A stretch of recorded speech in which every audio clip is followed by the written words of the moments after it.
Voilà, de retour donc sur ce plateau et déjà en place du côté de Yaoundé, messieurs Gilles Personnot pour la revue de presse. Bonjour messieurs, c'est à vous l'antenne.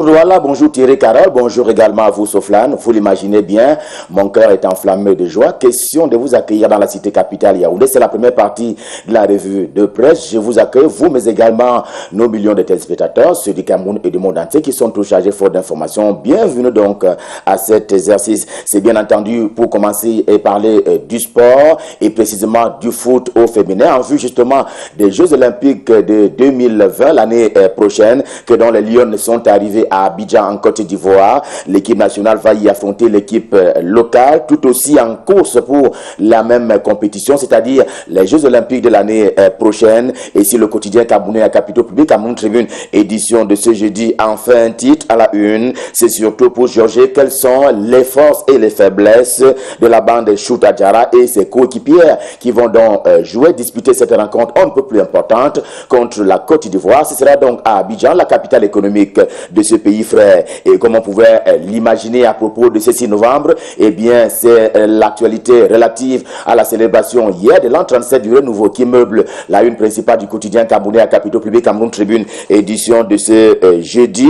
La célébration de l'an 37 du renouveau qui occupe donc une place prépondérante. Vous le voyez à la une principale de Cameroun Tribune ce matin du 7 novembre 2019. Bien entendu, c'est là au lendemain des festivités y afférentes et qui se sont déroulées tantôt sur l'ensemble du sol camerounais, tantôt à l'étranger, pour parler justement des sections du Rassemblement démocratique du peuple camerounais RDPC qui sont également implantées à l'étranger. Les militants de ce parti, conduits par Jean Choueté, le secrétaire général du comité central de cette formation politique, ont bien entendu renouvelé leur fidélité au renouveau. Car pratique, la section RDPC Nyon Fumu Nord-Ouest à Nyakokombo et précisément à Komdombo qui elle aussi a participé à la fête et où les militants du parti étaient réunis autour de leur président de section, j'ai nommé Roger Kouroudan, par ailleurs président du Parlement panafricain. Le journal L'Action est un journal du comité central du RDPC. Il était bien entendu au cœur de cet événement hier et pour cause, écrit le journal, 37 bougies du renouveau ont été soufflées pour réitérer le soutien, la confiance et finalement la flamme des militants du RDPC à leur champion. J'ai nommé Paul Biya. L'anniversaire de la session au pouvoir du président camerounais a été donc mangé à toutes les sauces, on dirait avec le journal L'Action, toutes les bonnes sauces. D'ailleurs, réalité de Paul Ngouaré Kindji s'en fait l'écho ce matin, lui aussi qui a vécu cette célébration dans 1001 régions du Cameroun. Il y a donc des clichés, des échos de la fête qui ont été proposés par le journal Réalité édition de ce jour. C'est le cas de la région de l'Est Cameroun, c'est le cas de la région du Centre, mais surtout il y a le cas de la région de l'Ouest Cameroun et aussi le Nord-Ouest à Bamenda. Que s'est-il passé à Fumban, à Yaoundé, à Banganté, à Bomban et même dans d'autres villes du Cameroun en ce 6 novembre 2019? Chose vue et entendue, c'est à lire dans le journal Réalité de Paul Ngouaré Kindji. Et justement, l'occasion a été donnée à des faits actuels, tout aussi en kiosque ce matin, de faire un peu le bilan des 12 premiers mois du mandat en cours, le mandat donc du chef de l'État camerounais qui a atteint également un an à l'occasion de cette célébration du 6 novembre 2019. L'année, rappelle le journal, a été agitée au plan politique car le Cameroun connaît bien entendu cette crise au lendemain, notamment de l'élection présidentielle d'octobre 2018 avec des revendications tantôt légitimes, tantôt non légales qui courent les rues depuis que les résultats ont été rendus publics par le Conseil constitutionnel. Il y a donc l'année, que dis-je, les 12 premiers mois du mandat de Paul Biya ont été agités au plan politique, autant sur le plan sportif, il y a eu la désillusion de la CAN que le Cameroun devait abriter. Bien entendu, en 2019, cela n'a pas été le cas. Autant pour les promesses encore non tenues à propos du GDN, le grand dialogue national qui s'est achevé il y a un mois et qui s'est tenu au palais de congrès de Yaoundé. Mais parallèlement à cela, il y a eu les réformes au niveau des finances publiques qui, elles, ont donc porté des fruits eh bien, c'est un dossier que propose justement Défi Actuel qui a d'ailleurs donné la parole à un politologue, j'ai nommé Stéphane Zanga, qui déclare dans les colonnes de ce journal ce matin que la première année du septennat de grandes opportunités a connu des résultats on ne peut plus mitigés. Et dans ces cas, il faut bien entendu entreprendre d'autres réformes. En tout cas, c'est la proposition qui est faite par le quotidien Mutation, le journal de la rue de l'aéroport, dont Georges-Alain Boyomo est directeur de la publication. À la question de savoir, faut-il réformer ou alors continuer à s'égarer? J'en emprunte au quotidien Mutation. La question qui est donc posée par le journal, lequel journal est patient d'attendre voir être renouvelé à la fois la classe politique, mais surtout le personnel politique, pour parler justement des collaborateurs directs ou indirects du chef de l'État camerounais, qui n'ont que trop brillé pour certains cas par leur égoïsme. Allusion étant faite bien entendu au détournement des fonds publics. En page 7 du quotidien Mutation, il y a donc des arguments qui sont proposés dans un sens comme dans l'autre ce matin pour apporter des éléments de réponse s'agissant de la question principale que se pose Mutation ce matin. Faut-il s'égarer ou alors faut-il que le président camerounais procède à des réformes plus profondes encore, bien entendu dans l'intérêt général à propos des populations camerounaises? En tout cas, il y a donc cette problématique qui est proposée par le quotidien Mutation, lequel propose au pied de une ce matin une information à caractère triste. Eh bien, c'est un étudiant qui a été retrouvé, en tout cas c'est le corps mort d'un étudiant qui a été retrouvé, notamment pour ce qui est du fleuve Mfundi, le Mfundi qui traverse la cité capitale. Et c'est donc une information un peu plus triste. Et d'ailleurs, elle est proposée en fond noir ce matin par le quotidien Mutation. Une affaire des droits de l'homme qui meuble également la une principale du quotidien camerounais d'expression anglaise, The Guardian Post, vous l'avez bien deviné. Eh bien, l'édition de ce matin affirme sans embâche qu'il y a eu ces désirata qui ont été exprimés par la Commission nationale des droits de l'homme. C'est à propos de récents événements du côté de 100 mm dans le Dja et le Bord, région du sud de Cameroun. Et pour cette Commission nationale des droits de l'homme, eh bien, les auteurs des actes de vandalisme qui avaient été perpétrés doivent, et c'est une proposition qui est faite par la dite commission, doivent simplement être poursuivis devant les tribunaux de la République. Et du sud à l'est de Cameroun, il n'y a qu'un pas à franchir aussi. Le journal Éco-Santé, édition de ce jeudi, informe-t-il de ce que ce sont 700 patients qui ont été soignés gratuitement de ce côté-là, pour parler justement de la prise en charge dans la région du Soleil Levant, bien entendu à la faveur de la santé bucco-dentaire. Dans la territoriale encore, il y a que le journal qui porte le nom de la revue de l'économie rurale, un journal camerounais spécialisé en les questions agricoles. Le journal s'intéresse ce matin au cacao et au café. Eh bien, la triste nouvelle qui a d'ailleurs meurtri le cœur de Gabriel Mbaye-Robé, qui est par ailleurs le ministre camerounais en charge de l'agriculture et du développement rural. La triste nouvelle est que le Cameroun n'atteindra pas l'objectif de commercialisation de 600 000 tonnes en termes de fèves de cacao. C'est un objectif qui avait été fixé. Eh bien, il ne sera pas atteint. Tranche pour sa part le journal, j'ai nommé la revue de l'économie rurale, édition de ce jour. Pour sa part, le financier d'Afrique qui traite au quotidien des questions économiques et financières. Eh bien, le journal fait noter ce matin quelles sont les priorités de la CEMAC, la communauté économique et monétaire des États de l'Afrique centrale, pour ce qui est de l'année 2020. La feuille de route justement a été dévoilée et le journal en tient une copie. Et cette feuille de route prévoit bien entendu une meilleure formation du capital humain et aussi la matérialisation des projets intégrateurs dans la sous-région, la communauté économique et monétaire des États de l'Afrique centrale. On parlait il y a un instant encore du développement urbain. Eh bien, le quotidien L'économie, qui traite lui aussi au quotidien des questions financières et économiques, le journal s'approprie donc cette problématique du développement urbain parce que, dit-il, il y a donc désormais du neuf, il y a du nouveau pour ce qui est de la gestion des ressources humaines, aussi bien dans les entreprises à caractère privé que les entreprises à caractère public. En tout cas, il y a désormais que c'est un business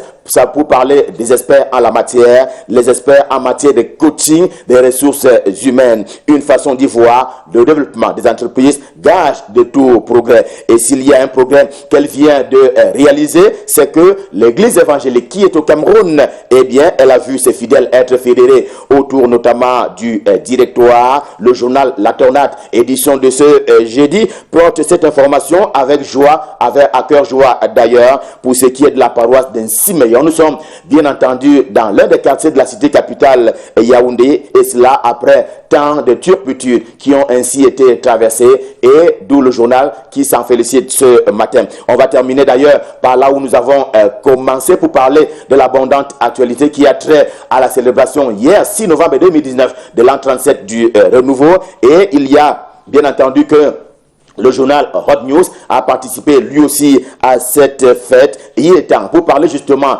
de Bamenda, et le journal qui profite justement de cette occasion pour dresser un peu l'itinéraire de Paul Biya qu'il présente en grand homme d'État et qui a tout simplement fasciné les Camerounais à qui il apporte à chaque fois son soutien lors de tristes événements, notamment pour parler de l'assistance de couple présidentiel par rapport aux cas des sinistrés qui ont souvent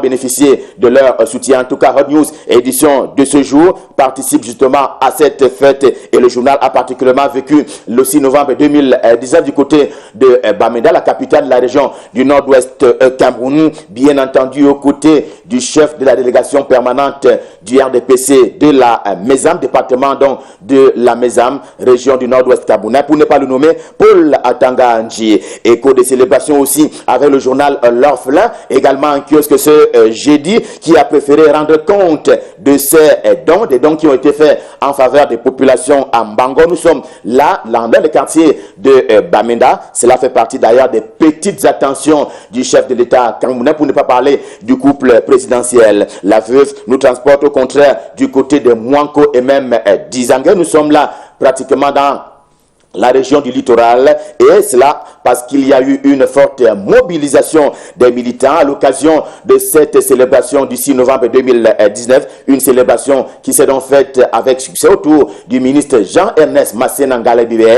qui est d'ailleurs le ministre camerounais en charge des transports. Le journal Épervier de Léopold Clovis Njo, quant à lui, a séjourné à Bamenda, au quartier Mbanko, mais aussi du côté d'Infou. Nous sommes là dans la région du centre Cameroun, question de vivre là-bas la vie du 6 novembre 2019, bien entendu au milieu des militants et leur hiérarchie, pour parler du parti politique, le RDPC, le Rassemblement démocratique du peuple camerounais, qui était bien entendu en fait hier. Revue de presse, Made in Yaoundé, Stop Fin, le cœur enflammé de joie, nous vous avons servi. On prend rendez-vous pour demain pour ce qui est de la du dernier rendez-vous de la semaine, et pour le moment je vous invite à nous rendre du côté de Douala. Question de retrouver Michael Chipkio pour la suite et la fin de la revue de presse. Bonjour Michael, c'est à vous à Douala. Bonjour Ghislain Pierre, et la suite à Douala, c'est avec le journal Deux Postes Weekender, qui ce matin nous parle de la célébration des 37 ans au pouvoir du président de la République du Cameroun. Le journal qui est allé dans les rues de Boya, de Bamenda, bref, dans la région du nord-ouest et du sud-ouest du pays, pour voir comment les populations ont vécu cette célébration de l'accession à la magistrature suprême du président de la République du Cameroun. Les avis sont donc mitigés, et à lire dans le journal Deux Postes ce matin, des hommes politiques, des avocats, des enseignants et bien d'autres qui insinuent et qui insistent justement sur le fait que le bilan des 37 années au pouvoir du président de la République reste très mitigé, même si certains estiment que c'est un bilan très positif, justement en 37 années de pouvoir du président de la République du Cameroun. Un florilège de réactions à lire dans le journal Deux Postes Weekender en kiosque ce jour. Le journal qui nous fait également état de l'horreur vécue par les populations de ces régions du nord-ouest et du sud-ouest du Cameroun, la difficulté à se mouvoir au quotidien à travers des villes mortes imposées aux populations dans cette partie du pays. Et le quotidien Info Matin qui parle aussi de cette question de l'école justement qui reste fermée dans les régions du nord-ouest et du sud-ouest du Cameroun à son pied de une. Info Matin qui relaie aujourd'hui quelques extraits du communiqué de l'UNICEF. L'UNICEF, effectivement, qui condamne L'école monte dans les régions du nord-ouest et du sud-ouest Cameroun. De nombreux enfants sont obligés de rester à la maison. Difficile d'aller à l'école, impossible d'ailleurs. Plus de 855 000 enfants de ces régions du nord-ouest et du sud-ouest sont déscolarisés depuis 3 ans du fait des exactions sécessionnistes qui mettent en péril la stabilité de notre pays. Dans cette déclaration, l'organisme onusien, l'UNICEF bien sûr, estime que les enfants sont les grands perdants de ce conflit politique et linguistique. 2 mois après le début de la nouvelle année scolaire, constate l'UNICEF, environ 90% des écoles primaires publiques, soit plus de 4100 écoles, et 77% des écoles secondaires publiques des zones sous conflit sont restées fermées ou non opérationnelles, et l'UNICEF d'appeler toutes les communautés, groupes armés et autorités gouvernementales à protéger l'éducation sous toutes ses formes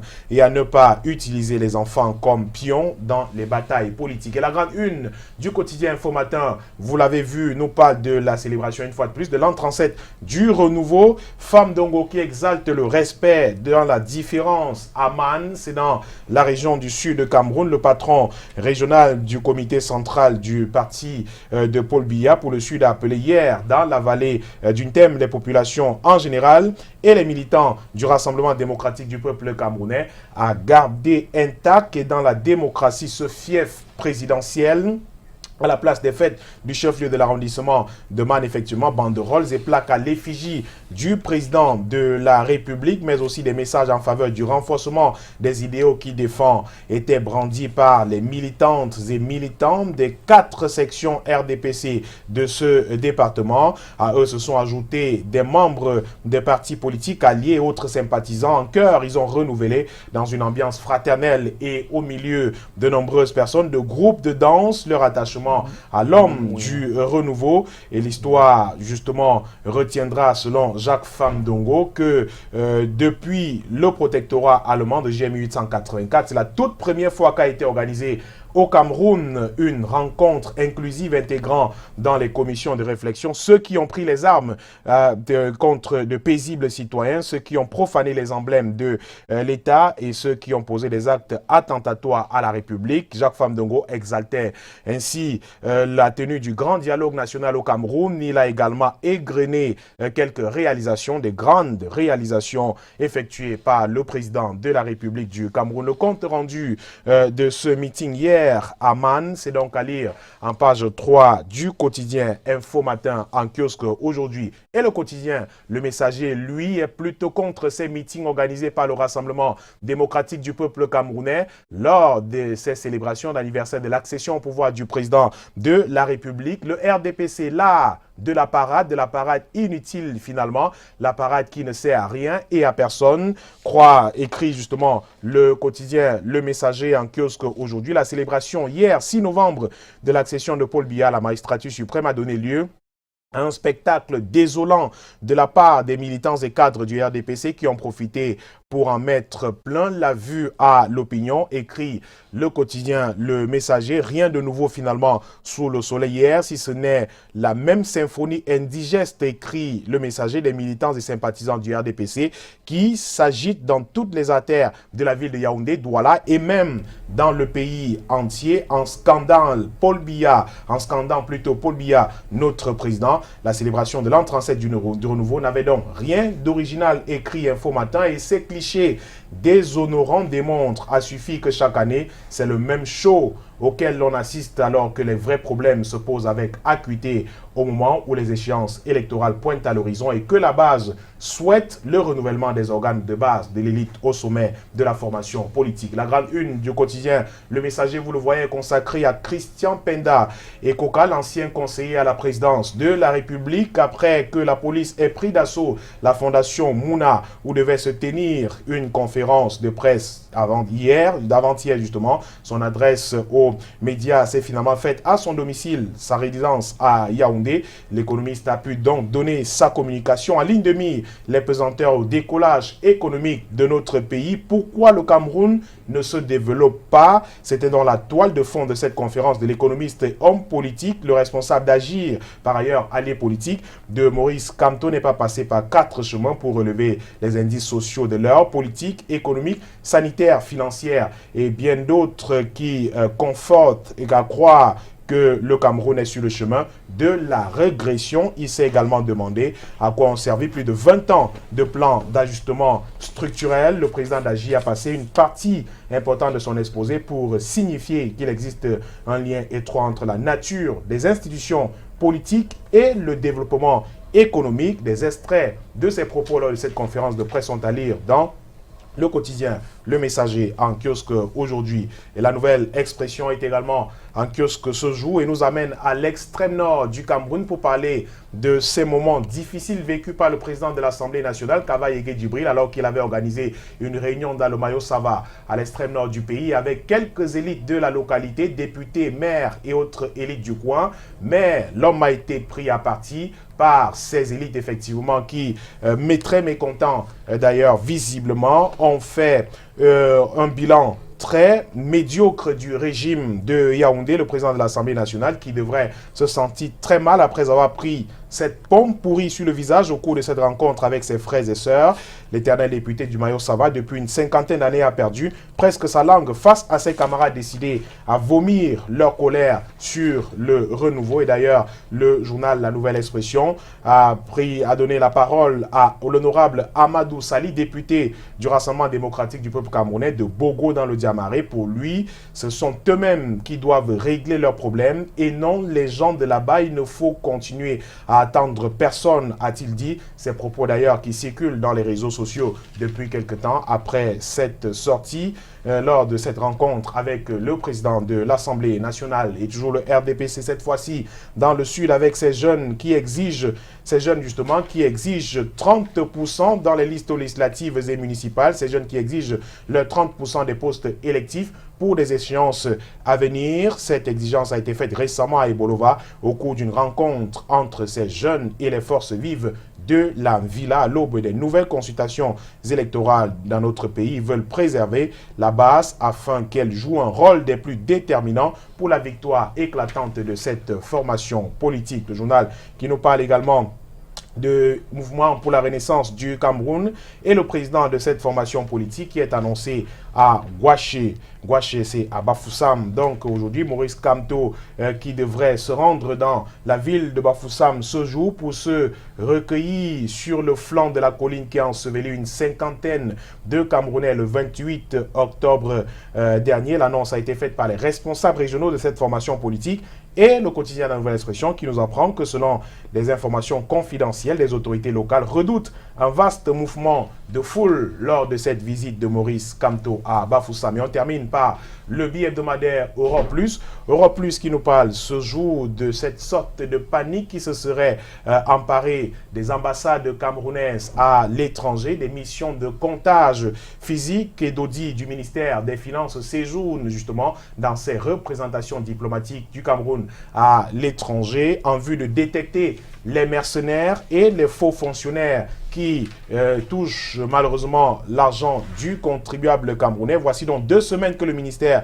des Finances a dépêché dans ses missions, à commencer par l'Égypte et l'Arabie Saoudite, des missions de comptage physique des personnels et d'audit des bordereaux de salaire. Les limiers de l'inspection générale de la direction générale du budget, assure-t-on, feront le tour en vue de vérifier les effectifs dans les dites missions. Et au ministère des Relations extérieures aussi, où règnent des réseaux de salaires fictifs. L'heure est également à l'expectative des boulets pouvant venir à l'étranger pour éventrer la grosse mafia. Déjà les services centraux du dit département, un gros poisson qui s'était mis au taux extérieur avec la complicité de la galaxie de la triche. C'est donc une opération à mettre à l'actif du ministre actuel des Finances, Paul Motazeux, le journal qui parle justement d'une situation catastrophique dans ces ambassades du Cameroun à l'étranger. Les révélations et bien d'autres sont donc attendues et selon les services compétents du ministère des Finances, en juillet dernier, plus de 10 000 agents fictifs ont été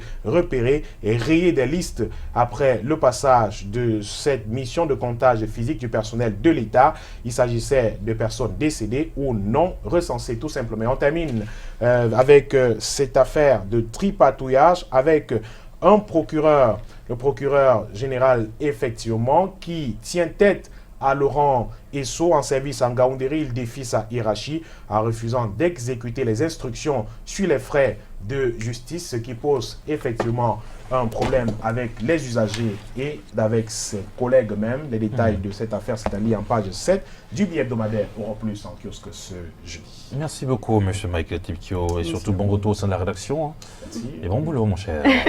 On vous laissera pas repartir comme ça, hein, Michael Tipkio. Vous devez choisir votre chanson du cœur ce matin. Nous vous proposons Tomber pour elle, L'île aux oiseaux de Pascal Obispo, mais aussi les valses de Vienne de François Fellman. Ben, écoutez, moi je vais choisir, je suis tombé pour Je elle. suis Ah. Tombé pour elle. Ah bon, pourquoi? Je vous dirai après, sauf là. maison va tout refaire. C'est ça. Alors, c'est une chanson d'amour ou pas? Oh. D'amour charnel ou pas? Pas forcément charnel, je pense. Hein. Il y a de l'amour dedans de toutes les façons. L'île aux oiseaux. Chouchou, c'est une chanson. C'est une chanson d'amour. C'est une chanson d'amour, oui. D'amour, Et tout c'est simplement. Pascal Obispo qui, effectivement, est tombé amoureux de l'île aux oiseaux. Donc, ça n'a rien à voir avec une femme. Hein. On Bien a sûr. pensé que c'était... Voilà. Voilà. Donc, Absolument. on va... Merci beaucoup, Michael. Merci. Je peux aussi Ah, dire que pour moi, vous êtes mon île aux oiseaux. ah oui Je croyais que j'étais plus que ça. Oui, Une mais page de d'accord. pub et on se reprend tout juste derrière.